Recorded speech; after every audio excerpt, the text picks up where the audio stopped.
Verse 70. Depending upon the mind, there appears within a mind, and without a world of individual objects. This and no other is an external world which is imagined by the ignorant. 71.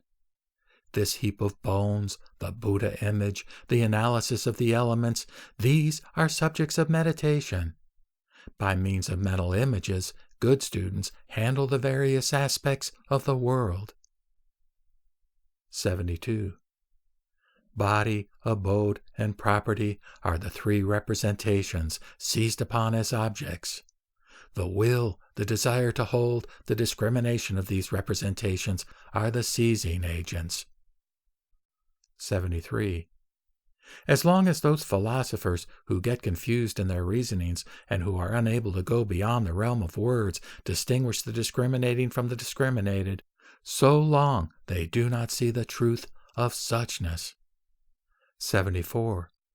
When the yogin, by means of his transcendental wisdom, understands that all things existent have no self-substance, he thus attains calmness and establishes himself in the state of no form. 75. As an object painted black is taken by the unwise to be a cock, so by the ignorant who do not know the triple vehicle is understood in like manner. 76. There are no Shravakas, no Pratyeka Buddhas here. If, however, one recognizes the form of a Buddha, of a Shravaka, this is a transformed manifestation of the Bodhisattva, whose nature is compassion itself. 77.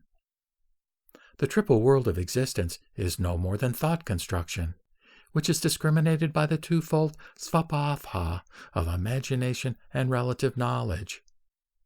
But when, within the mind, a turning away from the course of sense objects and the ego soul takes place, then we have the truth of suchness, or tathata. 78. The sun, the moon, the lamplight, the elements, and the gems, each functions in its own way without discrimination, and so does the Buddha's nature work on its own accord. 79. From chapter 2, verse 51.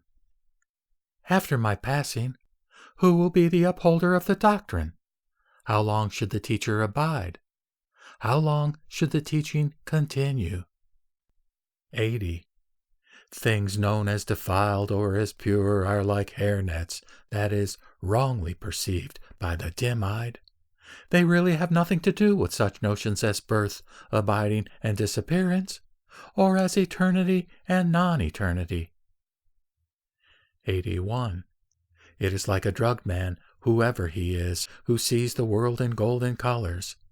Though there is no gold, for him the earth has changed into gold. 82.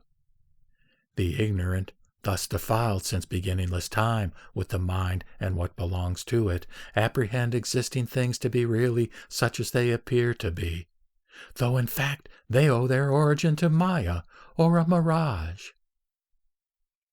83. One seed and no seed are of the same stamp, and one seed and all seed also, and in one mind you see multiplicity. 84. When one seed is made pure, there is a turning into a state of no seed.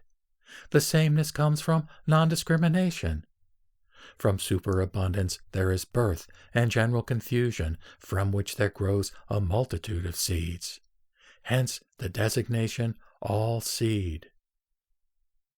85. From chapter 2, verse 140.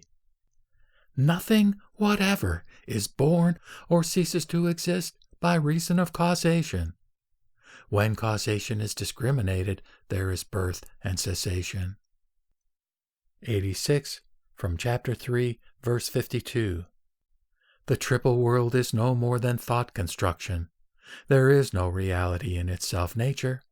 By means of this thought-constructed reality, logicians go on discriminating.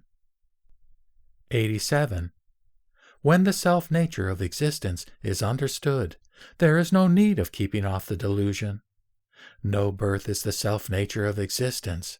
Seeing thus, one is released. 88. From chapter 2, verse 170. Maya is not without reality, because it has something resembling it. The reality of all things is talked of in a similar manner.